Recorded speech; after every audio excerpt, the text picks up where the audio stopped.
Assalamualaikum warahmatullahi wabarakatuh. Tergerak, bergerak, menggerakkan. Bahagia selalu.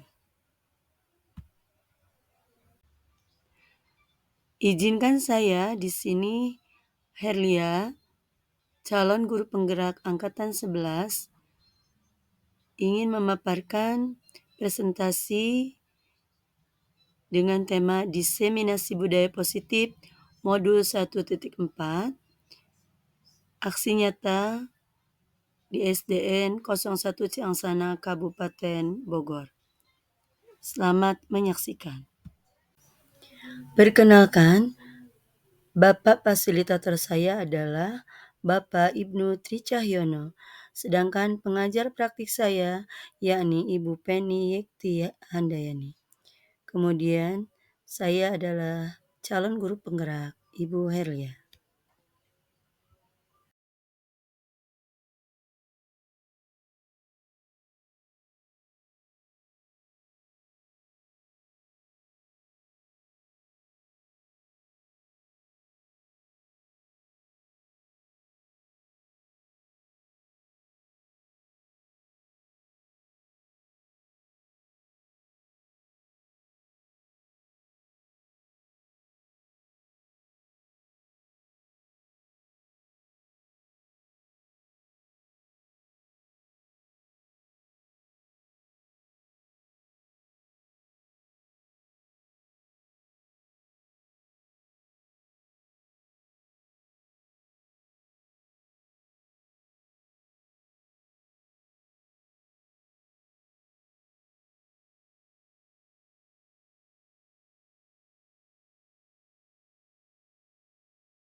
Assalamualaikum warahmatullahi wabarakatuh.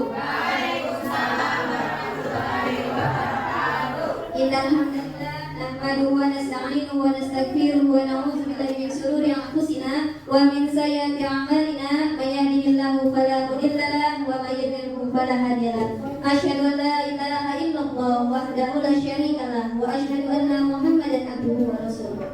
Allahumma shalli ala sayyidina Muhammad wa ala ali sayyidina Muhammad. Yang terhormat Kepala Sekolah Bapak Heri Susanto SPD MPD, yang saya hormati rekan-rekan guru yang tidak bisa saya sebutkan satu persatu namun tidak mengurangi rasa hormat saya.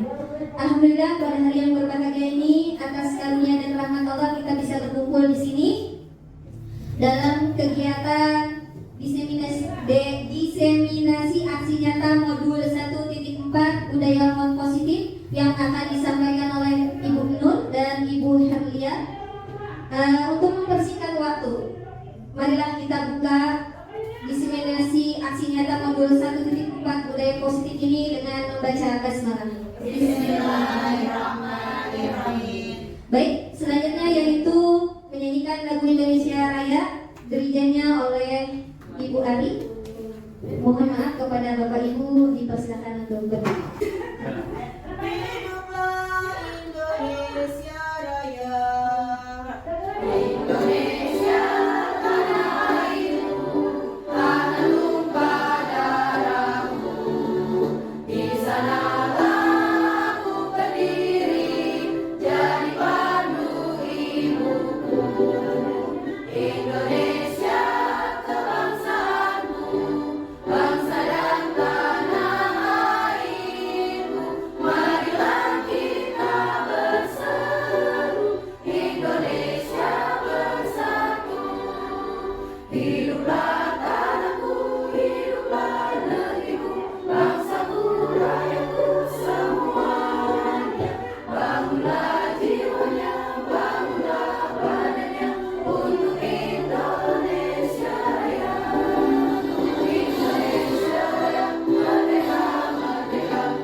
Baik, kepada Bapak Ibu dipersilakan duduk kembali. Acara selanjutnya yaitu sambutan dari Kepala Sekolah Bapak Heri Susanto SPD MPD, kami persilakan. Ya, terima kasih Bu Siti selaku ketua acara, yang saya hormati Bu Nur dan juga Bu Elia. Assalamualaikum warahmatullahi wabarakatuh. Sejahtera kita semua. Terima kasih Bapak-bapak dan Ibu-ibu semua atas kehadirannya. Terima kasih juga kepada Bu Nur dan Bu Elia yang telah memadai kegiatan ini. Pada hari ini kita akan mengadakan kegiatan yaitu tentang diseminasi budaya positif, yaitu diantaranya kegiatan-kegiatan yang akan kita lakukan nanti akan dilaksanakan oleh Bu Nur dan juga oleh Bu Helia. Di antaranya kegiatan itu yaitu tentang disiplin positif, motivasi perilaku manusia, kemudian keyakinan kelas, kebutuhan dasar, posisi kontrol guru dengan segitiga tes diskusi. Kemudian mungkin di sini nanti ada pembagian wilayah penyampaian materinya ya. Penyampaian materinya mungkin nanti oleh Bu Nur dari nomor 1, 2, dan 3 ya dibagi ya, supaya nanti adil semuanya. Kemudian juga Bu Elia 4, 5, 6 ya dibagi supaya nanti kita semua bisa belajar bersama-sama. Mudah-mudahan dengan kegiatan-kegiatan ini akan menambah motivasi kita semua ya, terutama pada Bapak Ibu guru yang masih muda-muda, yang punya semangat tinggi untuk belajar dan juga punya potensi yang tinggi untuk menimba ilmu. Tapi juga tak lupa jangan sampai memutuskan semangat kepada yang lebih tua, yang selalu tetap semangat untuk menggapai cita-cita kita memajukan sekolah SDN 1 Jaksana. Dan juga mudah-mudahan kegiatan ini nanti sangat bermanfaat untuk kepada Bu Nur dan juga Bu Elia yang selaku calon guru penggerak. Mudah-mudahan kegiatannya bermanfaat untuk beliau berdua dan juga kepada kita semua ya, khususnya SDN 1 Jaksana semakin maju semakin sukses ya. Untuk itu lama-lama kita akan menyaksikan, mendengarkan ya paparan yang akan disampaikan oleh beliau. Mudah-mudahan kita semua semangat ya, walaupun situasinya berbarengan ya, ada kegiatan di sampingnya masih tidak suara-suara. Mudah-mudahan tetap kita semangat dan konsentrasi untuk mendengarkan kegiatan ini, materi ini, karena materi ini sangat bermanfaat untuk kita semua, yaitu budaya positif, di mana budaya itu gak bosan-bosannya kita selalu mengajar kepada diri kita sendiri, pada guru-guru dan juga pada anak-anak ya. Mudah-mudahan semuanya bisa terlaksana, bisa diapresiasi, kemudian dilaksanakan, diaplikasikan untuk kita semua. Mungkin itu aja yang dapat saya sampaikan. Sukses selalu untuk kita semua, pada Bu Nur, Bu Elia dan juga teman-teman yang sudah nih melaksanakan senior-seniornya ya, Bu Ulan, Bu Eli, dan lagi juga Bu Dwi ya, dan teman-teman semuanya menyusulnya. Saya Heri, wassalamualaikum warahmatullahi wabarakatuh. Terima kasih kepada Bapak Heri Susanto SPD MPD. Baik, acara selanjutnya yaitu acara inti diseminasi aksi nyata modul 1.4 budaya positif yang akan disampaikan oleh Bu Nur. Disiplin positif, motivasi perilaku manusia, dan keyakinan kelas. Kepada Ibu Siti Nur Hasanah, waktu dan tempat kami persilakan. Bismillahirrahmanirrahim. Assalamualaikum warahmatullahi wabarakatuh. Waalaikumsalam warahmatullahi wabarakatuh. Selamat siang Bapak Ibu. Siap. SD 1 Jaksana berprestasi merdeka. Oke, masih semangat ya Bapak Ibu ya. Oke. Yang saya hormati Bapak Kepala Sekolah, Bapak Heri Susanto SPD MPD, dan Bapak Ibu guru hebat SDN 1 Ciangsana yang selalu saya banggakan. Terima kasih Bapak Ibu yang sudah menyempatkan waktunya pada hari ini dalam kegiatan diseminasi aksi nyata modul 1.4 tentang budaya positif. Terima kasih juga kami ucapkan kepada Bapak Ibu semua yang telah membantu proses kami dalam pendidikan guru penggerak angkatan 11 Kabupaten Bogor. Pada hari ini kami dengan saya sendiri Ibu Nur bersama Bu Herlia ingin mengimbaskan pemahaman atau pengetahuan kami tentang modul 1.4 budaya positif. Pada kegiatan hari ini mungkin akan disampaikan secara bergantian ya Bapak Ibu. Yang pertama mungkin nanti oleh saya sendiri, lanjut oleh Bu Helia. Oke. Next. Nah, senyum ya. Salah satu pembiasaan positif yang sudah Bapak Ibu biasakan di kelas ya Bapak Ibu ya. Betul? Betul. Jadi salah satu kebiasaan 5S yaitu senyum. Di sini saya mau mengajak Bapak Ibu bermain yuk senyum selama 30 detik ya. Gunanya apa Bapak Ibu kira-kira permainan ini? Hah? Untuk ya mengembangkan aura bahagia, aura happy ya kepada anak-anak. Ya, kalau misalnya udah bingung nih mau speaking apa, ya biar semangat anak-anaknya, udah pakai senyum aja dulu ya. Kalau udah bosan nih dengan speaking apapun yang sudah Ibu berikan. Cara mainnya, silakan Bapak Ibu berdiri. Bapak Ibu berdiri, silakan saling berhadapan dengan temannya.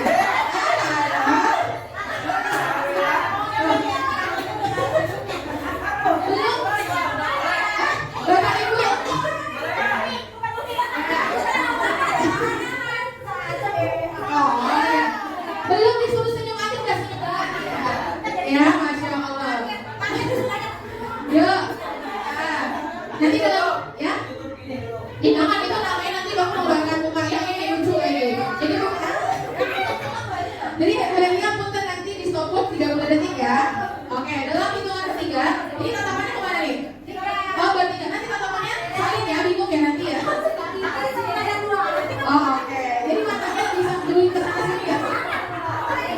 Oke, Masya Allah, baru selesainya aku udah bahagia ya.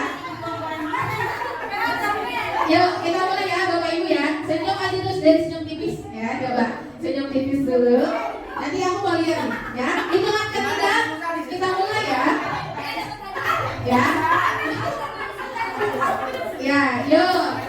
Hitungan ketiga, 1, 2, 3.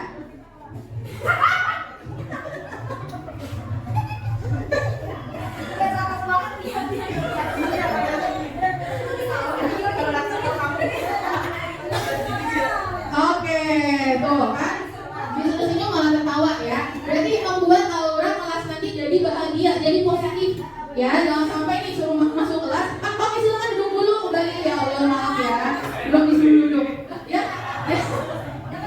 Oke, dapat hadiahnya amal jariah. Amin. Kan harus senyum ya Bapak Ibu ya. Oke, baik, nanti nih sedikit yang pertama, nanti selanjutnya ada lagi. Oke. Selanjutnya, sebelum memulai forum diseminasi ini kita buat kesepakatannya terlebih dahulu ya. Kesepakatan pertama, menghargai siapapun. Jadi pada saat nanti ada yang berbicara ataupun yang memberikan pendapat, tolong dihargai.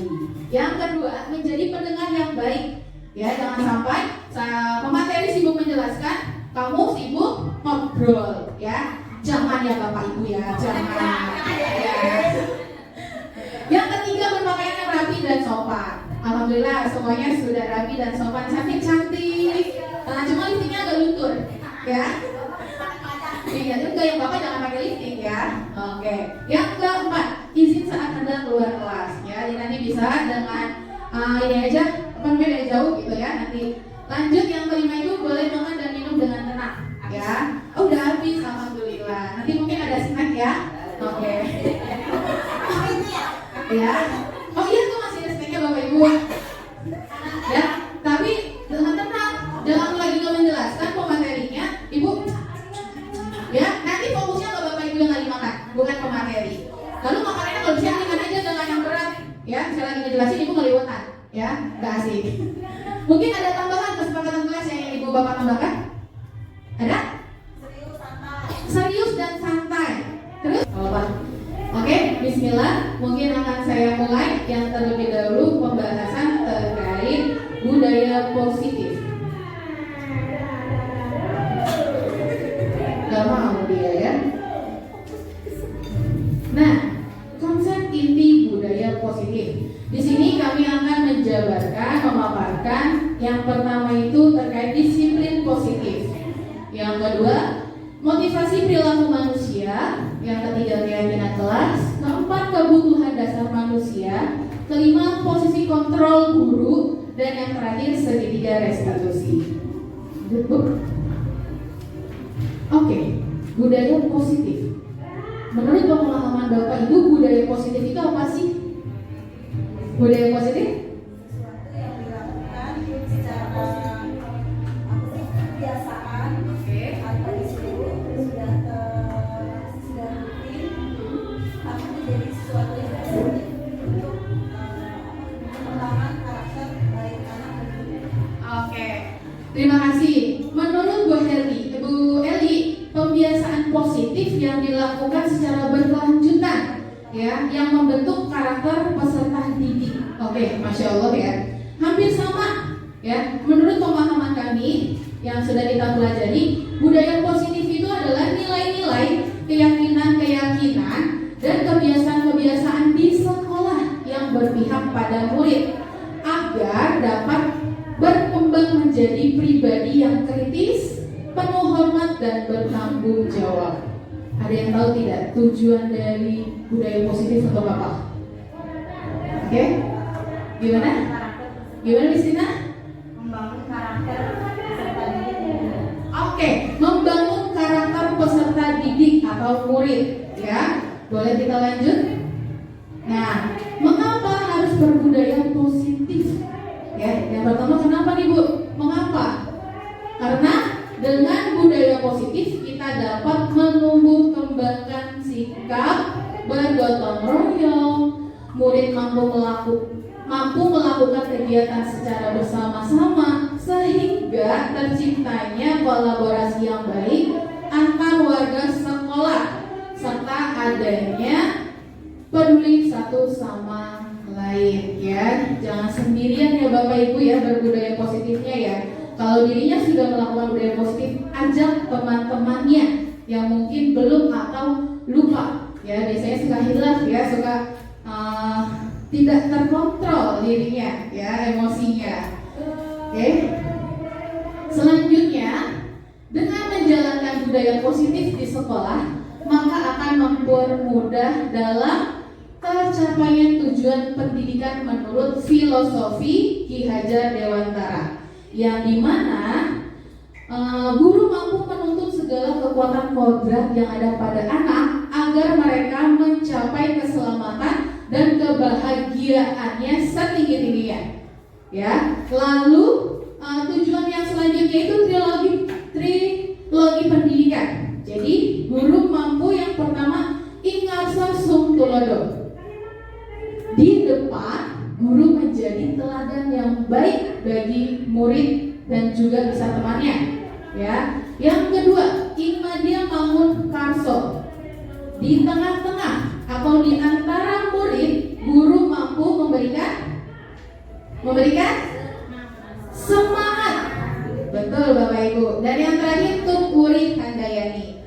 Di belakang, seorang guru harus mampu memberikan dorongan atau motivasi. Good job semuanya ya, sudah hafal dalam trilogi pendidikan, Masya Allah. Lanjut. Oke, pembahasan yang pertama yaitu terkait disiplin positif, ya. Bapak Ibu sudah menjalankan ya, sudah menerapkan disiplin positif di kelas. Jadi Bapak Ibu juga harus tahu pengertian disiplin positif ini merupakan suatu cara penerapan disiplin yang mengajarkan anak untuk bertanggung jawab dan menumbuhkan kesadaran diri berdasarkan nilai-nilai kebajikan. Apa aja Bapak Ibu nilai-nilai kebajikan? Apa aja? Jujur, terus mandiri, disiplin. Oke. Apa lagi? Ya, saling tolong menolong. Selanjutnya tujuan disiplin positif. Nih Bapak Ibu, tujuannya yang pertama untuk menciptakan murid yang merdeka, ya, yang merdeka. Tapi tetap dalam pantauan Bapak Ibu, jangan asal aja muridnya dibiarkan untuk perilaku yang mungkin yang dianggapnya positif ternyata bagi kita belum positif. Nah, yang kedua, tujuannya itu untuk mempelajari bagaimana cara kita mengontrol diri dan bagaimana menguasai diri untuk memilih tindakan yang mengacu pada nilai-nilai kebajikan. Contohnya pada profil pelajar Pancasila. Pada saat apel sering banget ya kita menyanyikan lagu profil Pancasila. Bisa kita nyanyikan bareng-bareng Bapak Ibu? Bisa, ayo biar semangat nih. Kan banyak yang ngantuk. Kalau Pak sambil duduk aja nggak apa-apa ya. Oke. Pakai gerakannya ya. Pakai gerakannya dulu nih ya. Yuk, menyanyikan lagu profil pelajar Pancasila. 1, 2, 3. Belajar Pancasila, beriman dan bertakwa pada Tuhan yang esa dan berakhlak mulia, berkebinekaan global, gotong royong mandiri, kreatif dan bernalar kritis. Ini loh ya, kritis. Ya, jadi Bapak Ibu semua bisa menerapkan nilai-nilainya. Jangan hanya lagunya aja ya Bapak Ibu ya, tapi diterapkan nilai-nilai atau sikap-sikap yang sesuai dengan profil pelajar Pancasila. Oke, selanjutnya kata disiplin tanpa tambahan kata positif di belakangnya sesungguhnya sudah merupakan identitas sukses. Disiplin itu sukses, ya. Hukuman merupakan identitas yang gagal. Hukuman tidak sukses, gitu. Disiplin yang sudah bermakna positif terbagi dua bagian, yaitu disiplin dalam bentuk konsekuensi dan disiplin dalam bentuk restitusi. Arti hukuman sendiri itu yaitu bersifat tidak rencana atau tiba-tiba, sifatnya satu arah, ya. Biasanya itu hanya pihak guru yang memberikan. Nah, arti konsekuensi itu biasanya diberikan berdasarkan satu data yang umumnya dapat diukur. Contohnya sudah banyak, mungkin Bapak Ibu sudah tidak ada yang memberikan hukuman ya? Ya Bapak Ibu ya? Oh Masya Allah sudah tidak ada. Lanjut restitusi. Restitusi adalah proses menciptakan kondisi bagi murid untuk memperbaiki kesalahan mereka sehingga mereka bisa kembali pada kelompok mereka dengan karakter yang lebih kuat. Jadi jika ada permasalahan menggunakan restitusi ini, Bapak Ibu melakukan pendekatan dengan 3 tahap, ya. Nanti akan kita bahas restitusi. Oke, lanjut. Nah, disiplin diri dapat membuat murid memahami dan menyadari berdasarkan motivasi internal, bukan akibat paksaan, pujian ataupun hukuman. Jadi peserta didik yang melakukan disiplin positif harus dari dalam diri, ya Bapak Ibu ya, bukan dari paksaan, ya, bukan dari pujian ataupun bukan dari hukuman. Oke, lanjut Bu.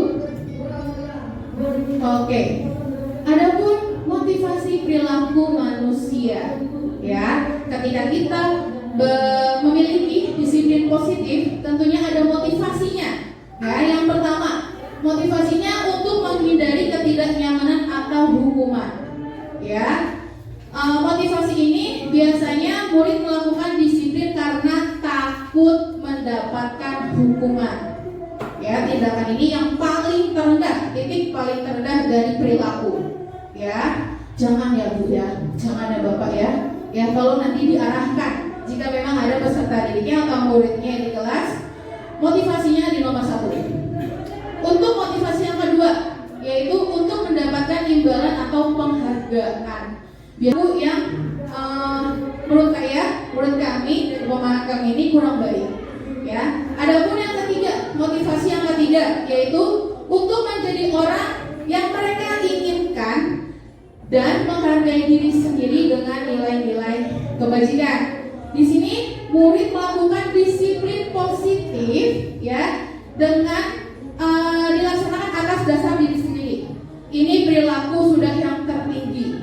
Boleh nanti Bapak Ibu terapkan di motivasi perilaku manusia yang ketiga. Ya Bapak Ibu, nanti Bapak Ibu bisa merasakan, melihat sendiri peserta didik ibu ada di motivasi perilaku manusia yang seperti apa.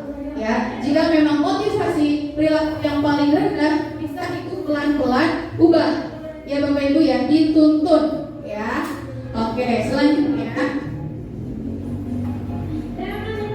Oke, selanjutnya materi keyakinan atau kesepakatan kelas.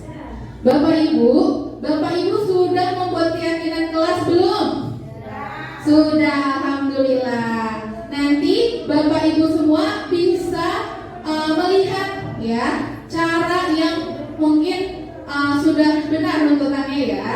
Oke, selanjutnya keyakinan atau kesepakatan kelas itu adalah sebuah pendekatan yang lebih baik dengan mengedepankan peran aktif murid dan berisi beberapa aturan untuk membantu guru dan murid bekerja sama membentuk kegiatan belajar mengajar yang lebih efektif. Oke, lanjut adapun tujuan keyakinan kelas. Yang pertama, menumbuhkan komunikasi yang efektif antara siswa dan guru. Harus komunikasi. Jangan tiba-tiba itu murid disuruh membuat keyakinan sendiri dari rumah ya Bapak Ibu ya. Oke. Yang kedua, menciptakan pembelajaran yang berpusat pada siswa. Jadi nanti Ibu Bapak meminta murid untuk mengapresiasikan impian kelasnya seperti apa. Oke. Yang ketiga, menumbuhkan rasa tanggung jawab pada siswa. Karena dengan keyakinan kelas tentunya kita akan belajar dan menuntun agar anak memiliki sikap rasa tanggung jawab. Nah, lanjut. Tahapan pembentukan keyakinan kelas. Yang pertama, benar tidak, sama tidak apa yang Bapak Ibu lakukan? Guru mengajak murid mengungkapkan keinginannya mewujudkan kelas impian. Jadi Bapak Ibu mengajak ya untuk mengungkapkan kelas impian seperti apa yang diharapkan oleh murid.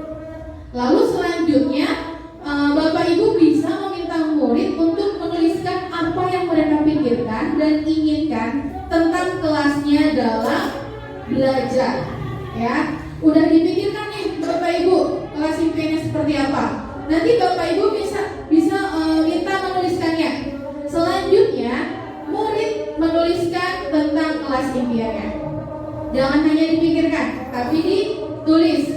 Bisa menggunakan post-it, bisa menggunakan kartu ya yang sudah dibuat oleh atau dikreasikan sendiri oleh Bapak Ibu semua. Lalu yang keempat, hal-hal yang ditulis tentang kelas impian dibaca satu persatu dengan bantuan murid. Ya, tentunya nanti murid yang membacakan. Ya, sebelum saya mempelajari modul 1.4 ya, ada poin di nomor 4 ini yang saya lakukan ini kurang tepat. Saya di poin keempat ini yang membacakan adalah saya sebenarnya. Jadi seharusnya murid sebenarnya. Jadi nanti kan ini kesepakatan bersama ya, lebih banyak murid ya. Guru ini sebenarnya hanya menguatkan.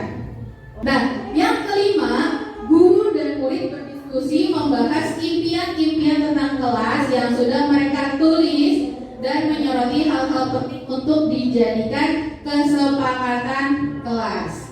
Setelah sudah terkumpul impian-impian peserta didik atau murid di kelas, Ibu coba simpulkan ya, nanti menggunakan kata-kata yang positif tentunya.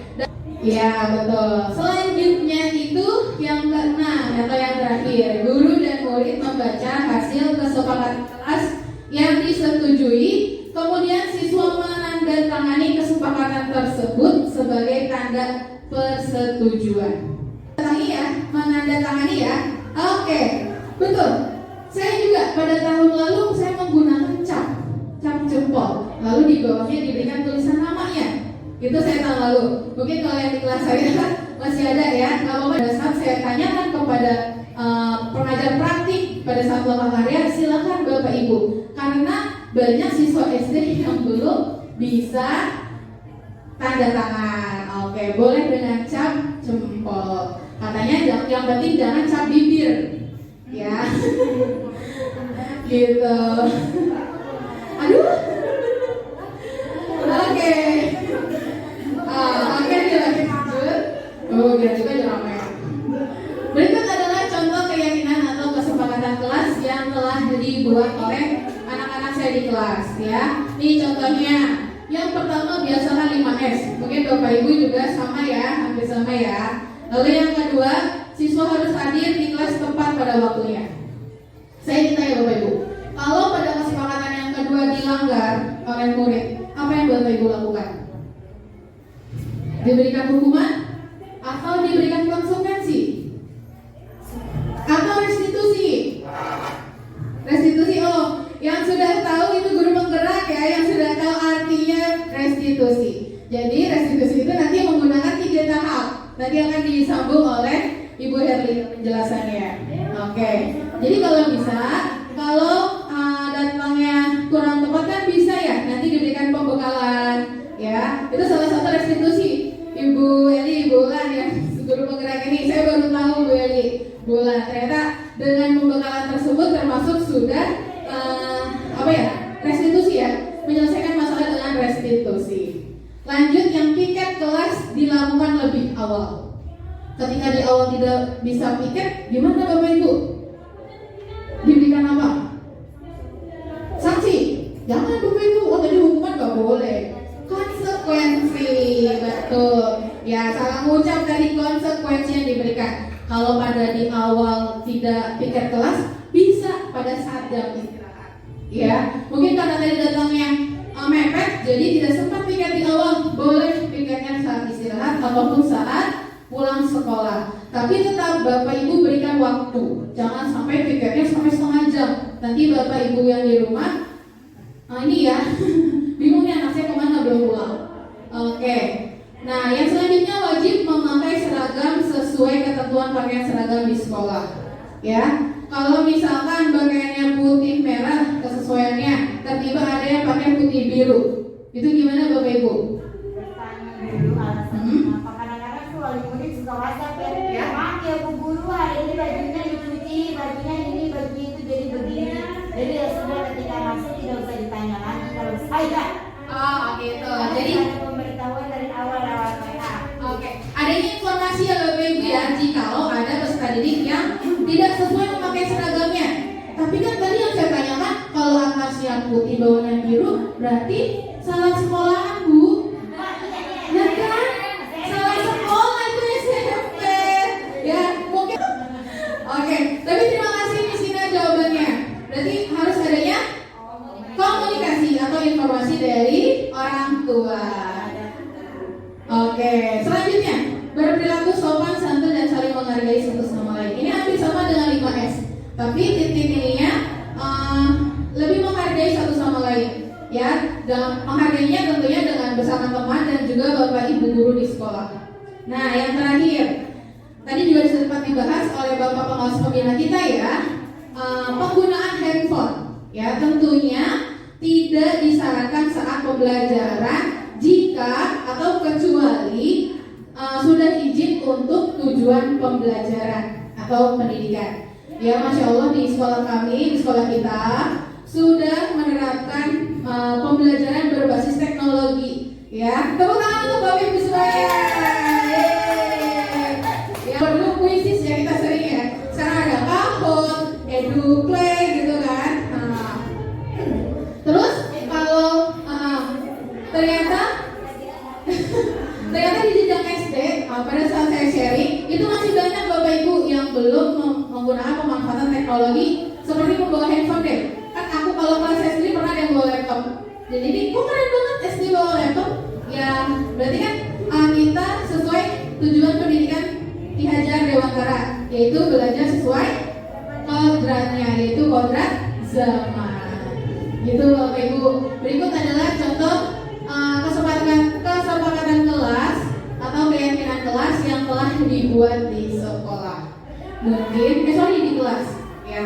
Bapak Ibu nanti mungkin jikalau pada saat tahapan-tahapannya masih belum tepat dari apa yang sudah saya sampaikan atau kita share informasi Bapak Ibu ya, bukan di sini saya mengguli Bapak Ibu semua gitu. Jadi nanti bisa Ibu terapkan di kelas masing-masing. Mungkin hanya itu saja yang ingin saya sampaikan. Nanti akan dilanjut oleh Ibu Herlia. Saya akhiri. Wassalamualaikum warahmatullahi wabarakatuh.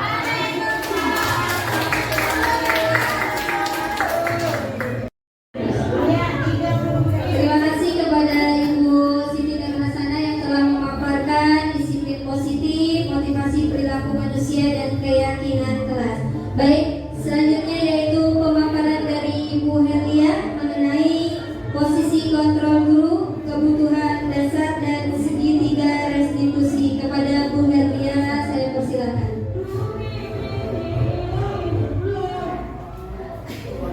Terima kasih Ibu Siti. Assalamualaikum warahmatullahi wabarakatuh.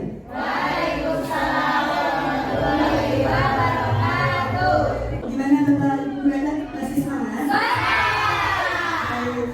Insya Allah di sini kami, saya berada di kampus itu bukan berarti kami paling pintar atau paling bisa di sini, namanya izin berbagi atau sedikit saja, dan kami akan berantakan di pelatihan di lokal kalian dan di pendidikan dan di mudah-mudahan ilmu yang sedikit ini insya Allah bermanfaat bagi saya dan bodohnya bagi bapak guru ibu dan STM manusia saya. Amin ya Allah ya Rabbal. Bapak Ibu Rana, tadi kan sudah mendengar pemaparan dari Ibu Nur. Kayaknya sudah mulai ngantuk ya Bu ya? Oke, tes meeting terlebih dahulu. Siap? Tes meetingnya siap? Silakan boleh diminta untuk berdiri terlebih dahulu. Kita akan berbilang sambil bernyanyi. Siap ya? Ke atas sampai dunia, tangan ke samping memeluk teman, tangan ke depan fokus tujuan, tangan didekatkan bertepuk tangan. Hore! Kita duduk semuanya. Terima kasih Bapak Ibu. Silakan duduk kembali. Next, Bapak Ibu, seperti yang disampaikan oleh Rizky tadi, insya Allah pada siang hari ini 30 ke depan saya akan menyampaikan konsep titik daya positif yang selanjutnya. Tadi oleh Ibu Siti Darmasana sudah dibahas tentang kreatif kelas, kemudian nilai-nilai kebajikan dan disiplin positif. Selanjutnya saya di sini ingin sharing atau berbagi praktik baik tentang kebutuhan dasar manusia. Oke, baik Bapak Ibu, saya mengutip dari William James bahwasanya kebutuhan dasar manusia itu ada berapa ini? Ada 5. Yang pertama, kebutuhan dasar manusia adalah bertahan hidup. Yang kedua, penguasaan, kemudian kesenangan, kasih sayang dan keselamatan serta kebebasan. Bapak Ibu, kalau saya tadi izin bertanya, kira-kira Bapak Ibu berada di sini kebutuhan dasar apa yang masih kurang? Di antara kebutuhan dasar yang disampaikan oleh William James tadi? Kebebasan. Boleh izin kebebasan? Kebebasan apa nih? Apa? Boleh terkekang nih? Izin boleh? Kebebasan itu hal apa? Gak apa-apa, kita sayangannya kita berbagi. Kebebasan menurut saya kebutuhan dasar bagi kami sebagai seorang guru adalah kebebasan. Karena gini, kadang-kadang kita punya apa sih? Kalau seorang guru apalagi terikat dengan aturan-aturan gitu, kita nggak bisa bebas untuk menyuarakan apa yang kita inginkan atau melakukan apa yang kita inginkan. Itu mungkin seperti itu. Karena kita butuh sesuatu yang sebagai manusia kita butuh apa sih? Fun, butuh nah, itu susah untuk dilaksanakan karena terikat dengan aturan-aturan. Baik, terima kasih banyak tepuk tangan. Semoga habis ini kebebasannya bertambah insya Allah Bapak Ibu. Ada lagi? Apa ada yang kurang dinilai? Berarti di sini ada sampai yang tersisa. Di sini gimana? Biasanya Bapak Ibu izin ya, di sini memang ketika kebutuhan hidup atau kebutuhan dasar manusia salah satu saja kurang bagi kita semua, maka itu nanti ada bermasalah. Dan nantinya kalau kita bawa ke kebutuhan dasar di kelas, tentunya kita menemukan putra-putri kita atau peserta didik kita ketika kita menemukan satu orang yang tiba-tiba diam baik, kita harus peka ya. Kalau diam baik itu kenapa ditanya? Main baik lagi. Tanya kira-kira dari apa yang anak tersebut atau peserta didik tersebut rasakan, apakah dia kurang uang jajannya, kemudian Kalau dia kurang kasih sayang dengan orang tua, broken home misalnya, dan dia mengalami masa keluarga yang berantakan gitu kan, bisa jadi. Kita sebagai guru harus next. Kasih maaf ya. Di sini rincian.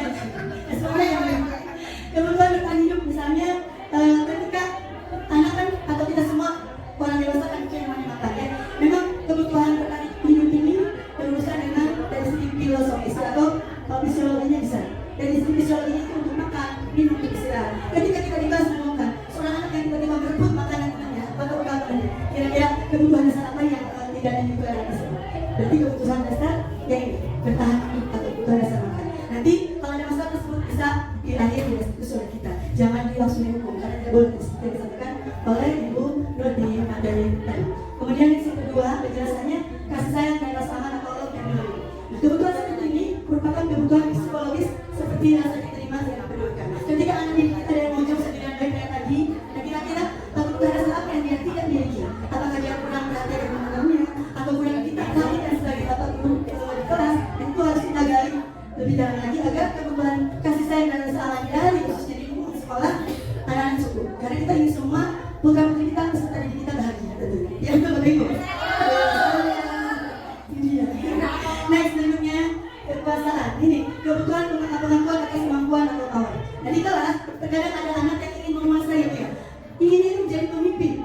Ingin itu didengarkan terus. Ya, nah itu berarti kekuasaan yang dia gunakan. Dia butuh pengakuan dan kita sebagai guru. Kita harus berikan. Ya, anak senang kalau disuruh memimpin, doa, memimpin apa namanya pemberian atau bacaan salam dan sebagainya. Tapi kalau suruh ke depan, silakan baca bacaan soal berdua, dia udah semangat. Karena dia butuh pengakuan dan rasa bukan ini, penguasaan.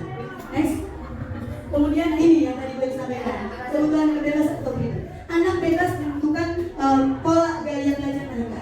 Kan seperti kata kemarin bahasanya sebelum kami entitas telah mendiagnostik awal anak-anak kita. Kadang kita melompatkan ada anak yang senang itu kalau belajar visual ya, dengan melihat gambar-gambar yang warna-warni seperti ini menarik bagi dia itu senang masuk materi yang kita sampaikan. Namun ada juga yang hobinya belajar itu dengan gaya belajar yang auditori. Dia kebanyakan dengan ceramah-ceramah itu senang jadi pemberian ceramah-ceramah dari gurunya atau cerita-cerita yang sifatnya nasihat dia senang. Nah kelompokkan oleh kita sebagai guru di kelas belum pembelajaran di awal. Kita kelompokkan di kelompok 3 kelompok, satu kelompok anak yang senang belajarnya di gaya visual. Satu kelompok lagi kelompok yang auditori.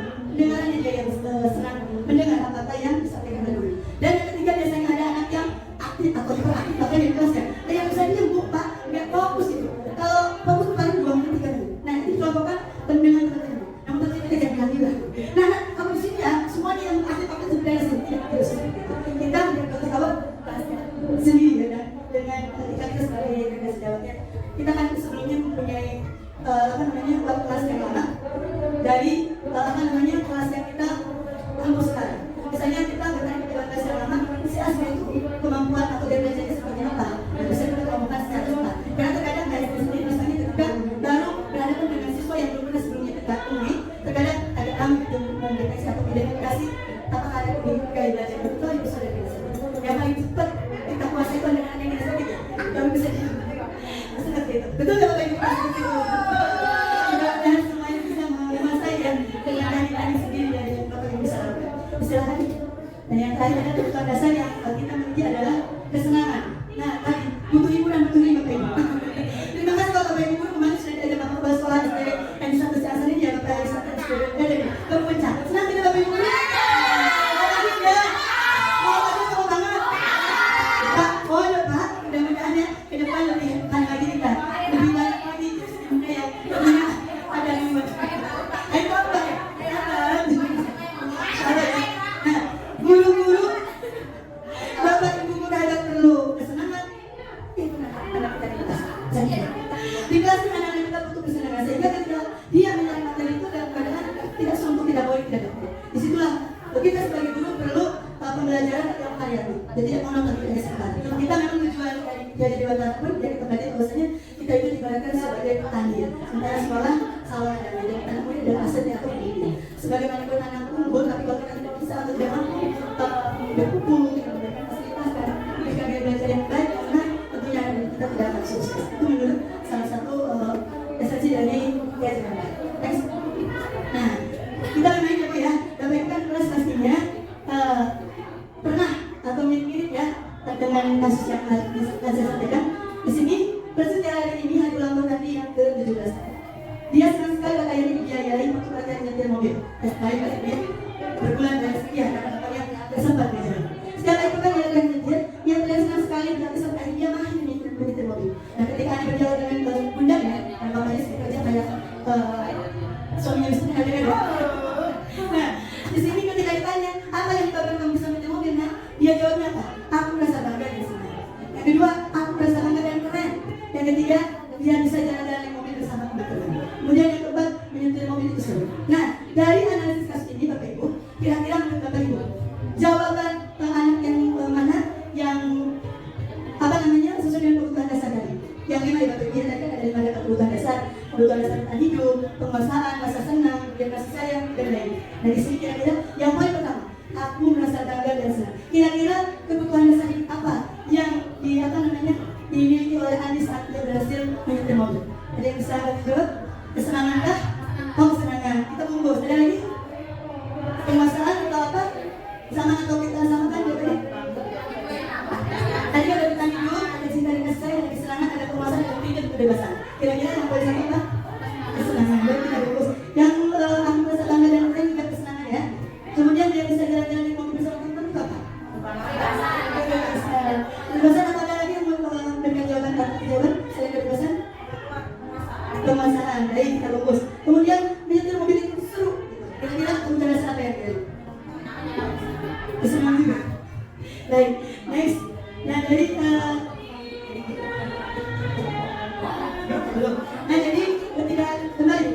ketika kita melihat kasus ini, ibu-ibu sudah pada akhirnya dalam memberikan penjelasan bahwasanya aku merasa bangga dan senang itu adalah kesenangan.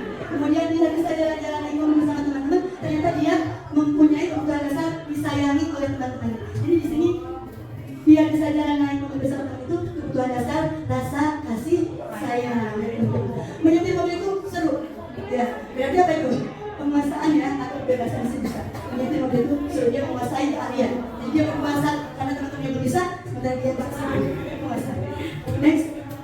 Nah, setelah kita mempelajari 5 kebutuhan dasar, kita sekali Bapak Ibu guru di kelas 5 posisi kontrol, jangan salah ya. 5 posisi kontrol dulu. Di mana sikap kita atau posisi kita saat menghadapi kasus-kasus. Nah, disinilah insya Allah akan saya jelaskan. Namun sebelumnya kita sekali lagi udah mulai aku. Tepuk 1, tepuk 2. Kalau tepuk 5, tak gitu ya. Ya coba. Ya coba. Tepuk 5 2 kali.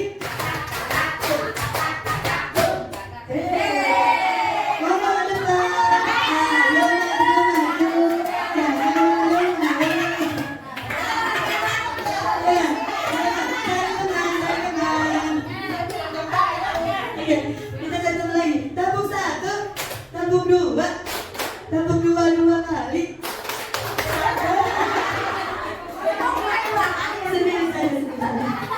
Baik, di sini ada ini. Putar boleh. Ketika ibu di kelas seringnya, tadi kan sudah saya sampaikan kebutuhan dasar. Seringnya ibu menemui anak yang ketika ibu mengajar itu, mereka itu kebanyakan mempunyai kebutuhan dasar apa yang ibu temukan di kelas ibu. Silakan.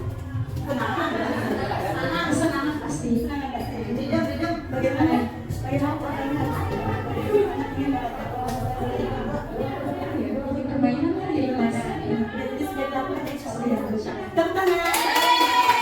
Terima kasih banyak. Jadi di kelas ini alhamdulillah banyak anak-anak yang memiliki kebutuhan dasar itu kesenangan. Berarti di rumahnya kurang senang ya? Karena ada teman-temannya. Sementara di sekolah ya banyak sekali teman-temannya yang sefrekuensi. Dia senangnya main bola, itu senang main bola. Bahkan tempat rumput habis benar. Karena butuh kesenangan. Sekarang ya alhamdulillah. Next. Nah, untuk posisi kontrol kan tadi sudah selesai ya Pak ya. Untuk kebutuhan dasar, sebelumnya kita tonton dulu video di slide dulu. Posisi remote control dulu. Dalam posisi restitusi, salah satu program yang dikembangkan adalah posisi remote control. Posisi kontrol dan restitusi adalah proses perjalanan seorang yang dapat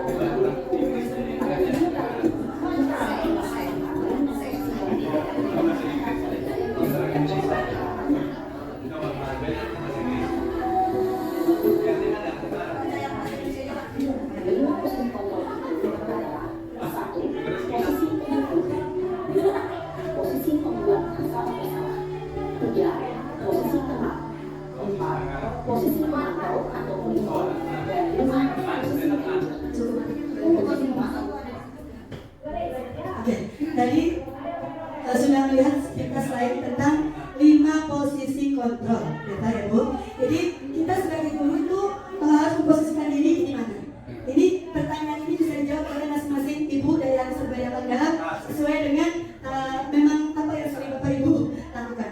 Biasanya kira-kira kalau saya memberikan pertanyaan, seringnya ibu di posisi mana? Posisi kontrol yang mana? Tadi ada penghukum, pembuat merasa bersalah, kemudian ada sebagai teman, pemantau dan manajer. Kira-kira Bapak Ibu di kelas, posisi kontrol ibu kepada putra-putri ibu di kelas, posisi yang paling banyak kira-kira apa? Penting. Saya mau posisi perempuan merasa bersalah. Pembuat merasa bersalah, Masya Allah. Ada lagi selain posisi pembuat merasa bersalah? Penghukum ada? Ibu suka menghukum? Ada. Posisi sebagai teman, Masya Allah. Ada lagi? Posisi sebagai pemantau ada? Posisi penghukum, posisi teman, posisi apa lagi tadi? Manager. Ada yang manager?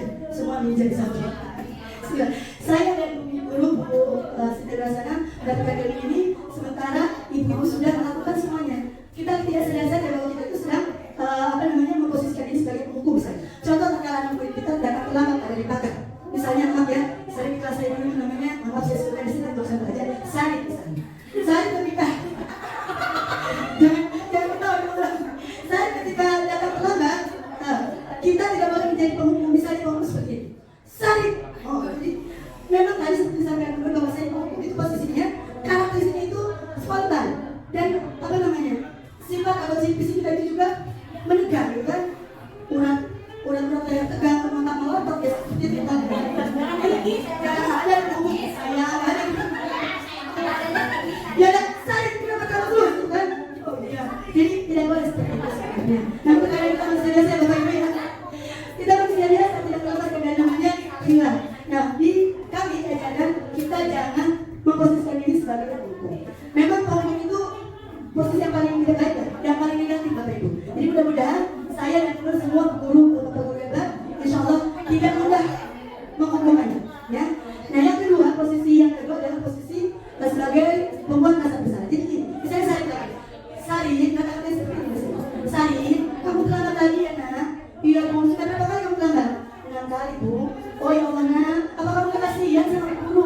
Bagaimana nanti saya bertanggung jawab kepada bapak kepala sekolah? Nanti ibu guru dimana bapak kepala sekolah disangka guru gak bisa mendidik kamu. Nah itu sifat guru pembuat merasa bersalah seperti itu. Jadi mendahulukan anak. Dan timbalannya lagi, kalau kita ada di posisi bapak ibu sebagai pembuat merasa bersalah, itu akan berdampak negatif pada siswa-siswi kita. Siswa-siswi kita nantinya akan mudah. Kemudian dia akan down, tidak ada semangat untuk belajar karena dia merasa kalau kasihan guru nanti dikeluarin dipecat sama pak gurunya, misalnya pak kepala sekolahnya, atau nanti jadi dia merasa kecewa gitu Bapak Ibu.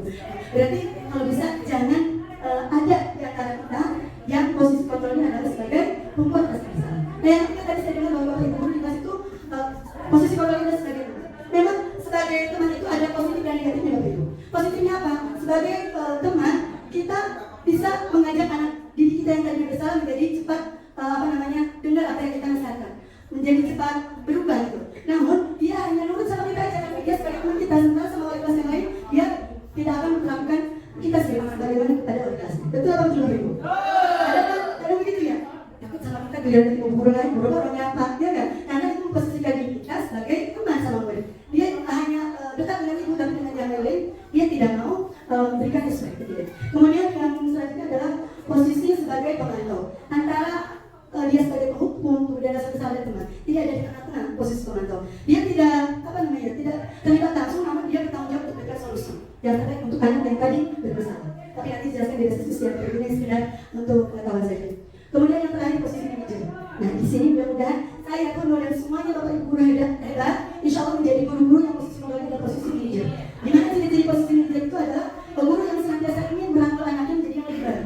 Di situ dia memberikan kekuatan kepada anak mencarikan solusi alternatif atau jalan keluar dari masalah dia. Jadi tidak ujung-ujung menghukum, ya. Kemudian tidak memberikan wacana yang membuat dirinya down sehingga dia merasa rendah hati atau kecil hati. Itu posisi guru yang terbaik, yang ideal. Mudah-mudahan Bapak Ibu siap menjadi posisi manajer. Sama-sama perlu berlatih. Saya pun sebagai guru yang memang masih belajar juga masih ada ya rasa pengen hukum anak. Cuma yang memang manusia yang tidak baik. Yang penting sekarang jangan sekali-kali kita hukum apalagi dengan menggunakan bis. Ya, bis juga udah masuk ke dunia. Sekarang jangan-jangan era digital jadi berhati-hati lagi. Reminder untuk diri saya di sini. Next. Nah ini tadi sudah lihat karakteristik ini. Tadi kalau posisi hukum biasanya hukum enggak ada. Membuat rasa bersalah tidak lembut tenang gitu kan. Kemudian posisi teman ini akan lama. Kemudian kita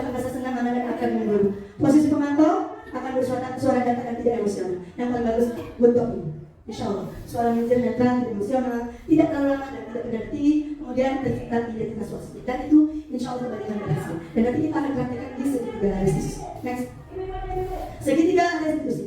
Biasanya kalau kita mendapatkan anak yang kurang kebutuhan dasarnya yang tadi, biasanya akan menemukan anak yang bermasalah.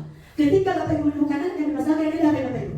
Langsung didendak, langsung dihukum, habis lintas. Ya, jadi kalau kita menemukan masalah, baru bisa ada restitusi. Nah, ketika kita ada masalah dengan anak, atau anak ada masalah dengan kita atau dengan lingkungannya, maka inilah segitiga restitusi yang bisa kita terapkan. Yang pertama, langkah segitiga restitusi adalah menstabilkan identitas. Yang kedua, pada tindakan masalah, dan yang ketiga meningkat hati. Next, apa itu restitusi?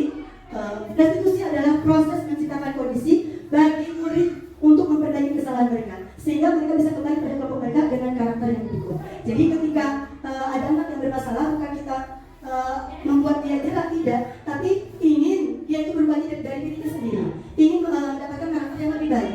Kalau contohkan misalnya anak disuruh pakai helm, ketika kita menyuruh pakai helm dan anak tidak bukan kita harus kasih helm ke anak, atau kita maksa anak tidak pakai helm, tapi esensi dari pakai helm itu apa? Keyakinan dasar yang benar. Jadi misalnya dia akan membawa seumur hidupnya, kalau tidak pakai helm dia tidak akan selamat gitu. Jadi intinya keselamatan satu. Itu bukan karena takut di ketemu Pak Polisi misalnya, bukan. Tapi karakter baik yang dimiliki dari kecil sampai besar, bahwa dengan dia memakai helm dia menjaga keselamatan itu. Intinya selamat, bukan karena takut disekat atau dimanai bagi umum kalau di sekolah seperti itu. Next, segitiga restitusi adalah menstabilkan identitas. Jadi membuat anak tahu dulu kesalahan yang tadi berbuat. Kalau sudah seperti itu, kemudian validasi tindakan, kemudian menaikkan keyakinan. Teori kontrolnya menstabilkan identitas. Kita semua akan melakukan yang terbaik yang akan kita lakukan. Kemudian semua perilaku memiliki kesalahan, kemudian menaikkan keyakinan, kita semua memiliki motivasi benar. Jadi ketika ada yang berbuat salah, tanya dulu, yang distabilkan dulu identitasnya. Apakah itu benar dengan orang yang keyakinan atau tidak berada di posisi ini. Next slide. Nah, menstabilkan identitas nomor 1. Pada tahapan pertama bagian dasar segitiga adalah menstabilkan identitas. Jika anak berbuat salah, maka ada kebutuhan dasar mereka yang tidak terpenuhi seperti yang saya sampaikan tadi. Nah, bagian dasar segitiga restitusi ini memiliki tujuan untuk berubah yang gagal menjadi berhasil. Dan bagi yang bersalah, dengan kesadaran sendiri dia akan sukses. Nah, kita bisa meyakinkan mereka dengan kata-kata yang seperti ini. Kamu kenapa terlambat? Biar mau tidur terlalu malam, gitu. Kita sudah menstabilkan identitas. Nah, bapak pun atau ibu pun manusia biasa pernah berbuat seperti kamu, terlambat. Nah, namun di sini kita mencari solusi, gitu kan? Nah, ini adalah menstabilkan identitas.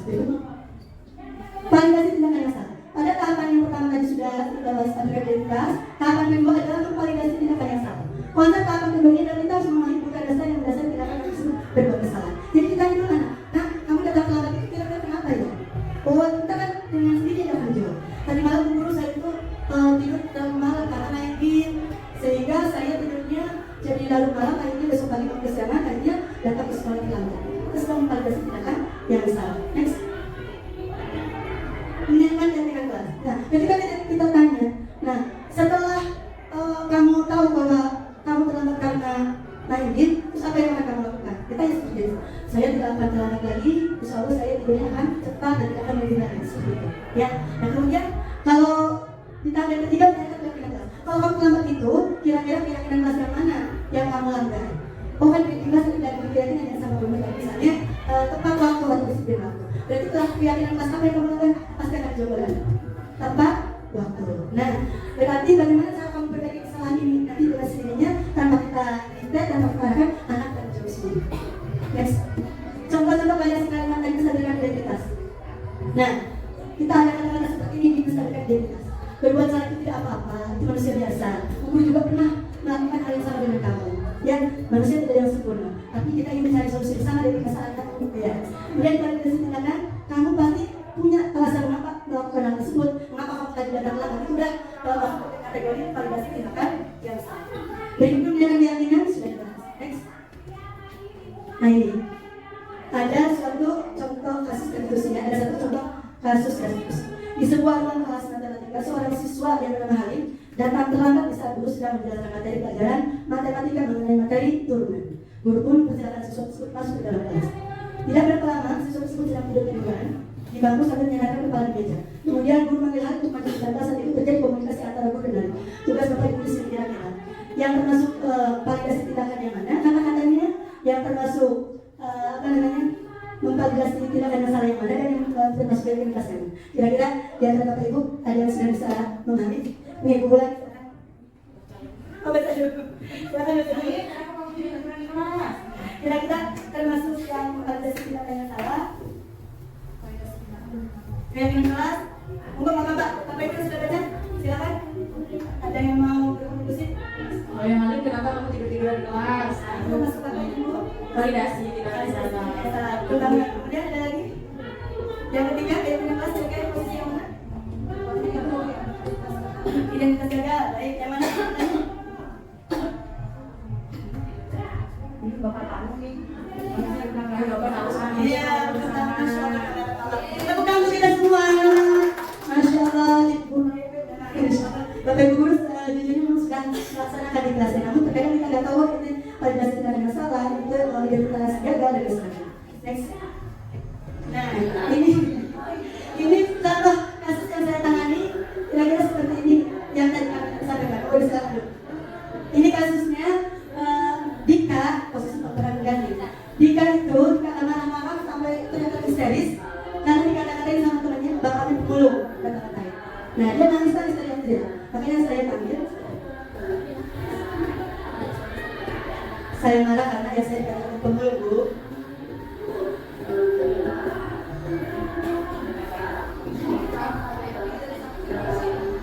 Ibu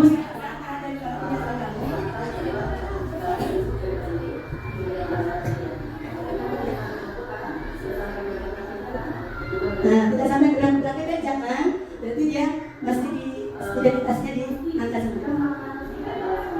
Alasannya apa? Alasannya apa? Itu validasi tidak akan salah. Nah, kalau kan dari dia sendiri, saya akan begini. Tidak akan mengulangi.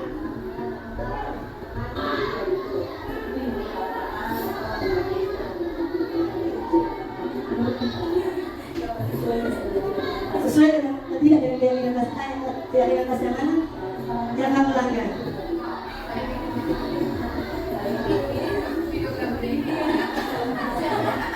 Ini videonya potong-potong ya. Baik, kira-kira sudah sedikit ada gambaran ya, Bapak. Cukup ya. Nah, ini kasus kedua. Setelah validasi mencek dia sudah terlambat dan kemudian sekali sampai 6 kali.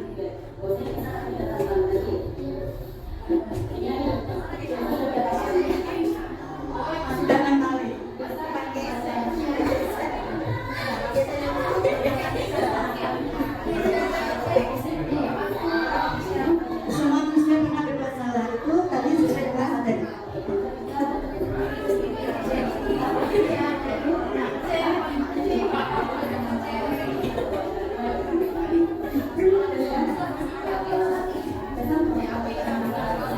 Baik, kami ya, gambarnya sudah saya coba lakukan dari segi tiga restitusi itu, insya Allah intinya kita sebagai guru harus mempunyai posisi kontrol yang di atas yang pada saat tadi yang paling bagus adalah manajer. Kita kalau sebagai guru yang restitusi seperti kasus satu dan tadi berarti kita posisi kontrolnya dari posisi manajer dan insya Allah sudah dilakukan oleh Bapak Ibu ya di SD satu Ciansana. Kami dengan Bapak Kepala SD satu Ciansana.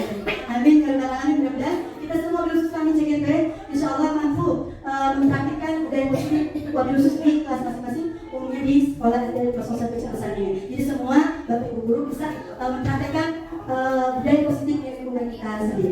Itu saja barangkali kesimpulannya, restitusi membantu murid menjadi lebih baik dalam hidupnya dan memiliki tujuan. Kemudian disiplin positif memulihkan dirinya untuk berbuat lebih baik lagi setelah melakukan kesalahan dalam dirinya. Karena melakukan pelanggaran di yang sudah dibuat atas kesepakatan atau pelanggaran. Mudah-mudahan Bapak Ibu tidak puas karena kami Pak Thomas. Mudah-mudahan ilmu sedikit dari kami bermanfaat. Bila kepada yang minggu. Wassalamualaikum warahmatullahi wabarakatuh. Ya, baik, terima kasih kepada Ibu Hadia. Baik, selanjutnya yaitu sesi tanya jawab kepada teman-teman yang ingin bertanya. Silakan. Sesi tanya jawab, Miss Tina. Assalamualaikum warahmatullahi wabarakatuh. Saya Tina dari kelas 1B dan 2B mau bertanya. Sebenarnya ini sharing ke teman-teman aja. Mungkin teman-teman sudah pernah masuk kelas saya, kelas 2B, ya. Mungkin yang pernah menggantikan saya ada ya. Saya ingin menanyakan, tadi teman-teman sudah melakukan itu sama. foto ya. Jadi teman-teman sudah memperhatikan segitiga restitusi. Sedangkan saya, anak kelas 2 ini susah untuk diajak berkomunikasi. Jadi menangkap pun harus dipegangin. Nah, bagaimana misalnya Aaron, contohnya Bu Ani sudah tahu pernah ke kelas saya dan benar-benar menyaksikan itu bibir Bu Anis ya, tidak bisa diam. Mata, kalau ditanya kemana jawabnya kemana. Diajak duduk dia nggak bisa diam juga, dia apa aja pasti dikoprek dan tidak nyambung. Jadi kalau fokus nggak ada, jadi pertanyaan kita kemana dia jawabnya kemana. Dan dia maunya kita mendengarkan dia, jadi apa yang dia pengenkan harus kita ikuti. Nah, bagaimana teman-teman? Ini maksudnya tidak spesifik, tidak apa-apa, tapi bagaimana sih caranya mempraktekkan segitiga restitusi ini terhadap mohon maaf sekali lagi sebutkan namanya Aaron. Karena yang pertama tadi ya tidak fokus, belum ketemu fokusnya. Anak itu tidak bisa, jadi dia kebanyakan berhayal. Bu CGP, ya Bu. Mungkin hanya itu saja ya, gambaran sepintasnya aja, garis besarnya aja, tidak usah spesifik, tidak apa. Terima kasih banyak. Wassalamualaikum warahmatullahi wabarakatuh. Waalaikumsalam. Tepuk tangan ya doa untuk Kristina, Masya Allah. Tapi tidak tidur ya. Terima kasih pertanyaan luar biasa bagus. Saya izin Bapak Ibu menjawab, mudah-mudahan tidak puas tadi ya, biar belajar terus. Jadi ketika ada anak yang memang butuh restitusi, kalau tadi saya langsung kan anaknya, maaf, bisa diajak komunikasi. Kalau komunikasi kan tidak bisa diajak komunikasi. Nah, solusi dari saya mudah-mudahan bisa kita sama-sama berbagi praktiknya. Kita berkolaborasi dengan orang tua, atau kalau misalnya tidak bisa berkolaborasi dengan orang tua, misalnya ada suatu hal, kita bisa melakukan segitiga restitusi tanpa dia sadari. Jadi kan saat dia kan butuh waktu fokusnya. Ketika dia fokus sebentar saja, ibu secara tidak langsung melakukan segitiga restitusi walaupun tidak terus-menerus seperti yang tadi dalam kurun waktu yang tertutup 20 menit atau 30 menit. Tapi ibu bisa sampai sekarang baru menstabilkan identitas atau identitas gandanya yang kita arahkan. Ketika dia aktif lagi, ya sudah cut dulu, aktif tadi. Baru dilanjutkan nanti kalau misalnya kondisi dia sudah fokus lagi di start berikutnya. Validasi tindakan salah dan keyakinan kelas pasti bisa insya Allah. Kalau misalnya itu tidak berhasil, nanti berkolaborasi dengan orang tua. Kita kan orang tua, jadi yang kita restitusi anak sama orang tua. Biasanya anak itu pasti sama orang tua yang lebih baik ya, mudah-mudahan. Sudah berkali di sini, mudah-mudahan tidak puas. Assalamualaikum warahmatullahi wabarakatuh. Ya, alhamdulillah ya, banyak ilmu yang didapatkan dari Bu sama Bu Kerlia. Semoga bermanfaat bagi kita semua. Amin ya rabbal alamin. Baik, dan selanjutnya yaitu doa dan penutup dengan oleh Ibu Zuli. Waktu dan tempat saya persilakan.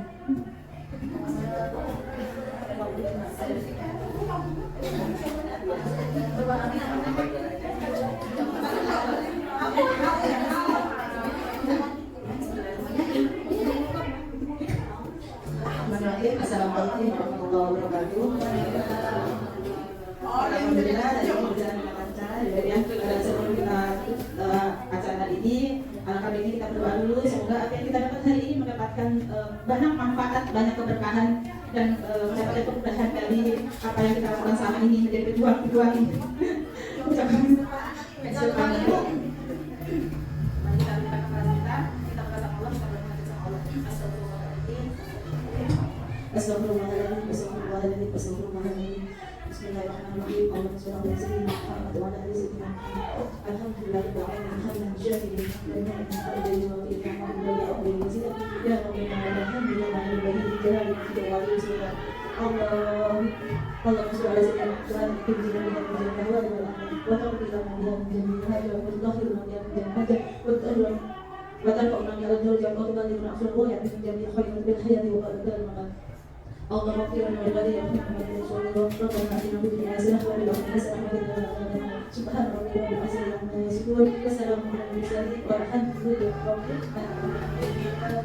اعوذ بالله من الشيطان الرجيم بسم الله الرحمن الرحيم الحمد لله رب العالمين الرحمن الرحيم مالك يوم الدين اياك نعبد واياك نستعين اهدنا الصراط المستقيم صراط الذين انعمت عليهم غير المغضوب عليهم ولا الضالين. Bila ada salah-salah, wassalamualaikum warahmatullahi wabarakatuh.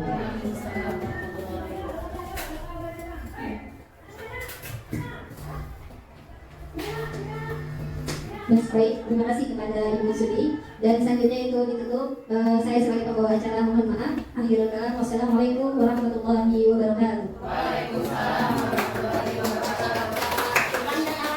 Assalamualaikum warahmatullahi wabarakatuh.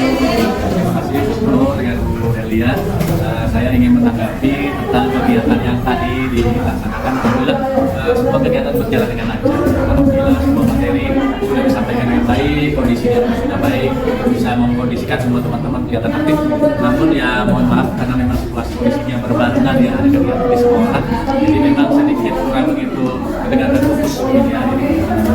Namun saya berharap materi-materi yang disampaikan tadi bisa memberikan contoh kepada teman-teman semua, materi-materi tersebut bisa disimak ya untuk pelaksanaan pembelajaran di dalam kelas dan juga bisa diaplikasikan di dalam kehidupan sehari-hari ya. Pertama kita contohkan untuk diri kita ini sebagai guru bisa menerapkan bagaimana pembelajaran yang baik untuk siswa dan juga kepada teman-teman semua, karena aplikasi ini tidak hanya untuk peserta didik tapi harus kita aplikasikan pada diri kita semua ya. Kita harus memberikan contoh pada anak-anak didik kita, namun kita juga harus bisa menerapkan apa yang materi itu kita terima ya. Jadi mudah-mudahan semua apa yang sudah disampaikan bisa terlaksana dengan baik dan bisa diaplikasikan. Sukses semuanya untuk Bu Nur dengan Bu Helia, semoga lancar semuanya bisa mencapai dengan baik. Sekali lagi sukses. Assalamualaikum warahmatullahi wabarakatuh. Waalaikumsalam warahmatullahi wabarakatuh.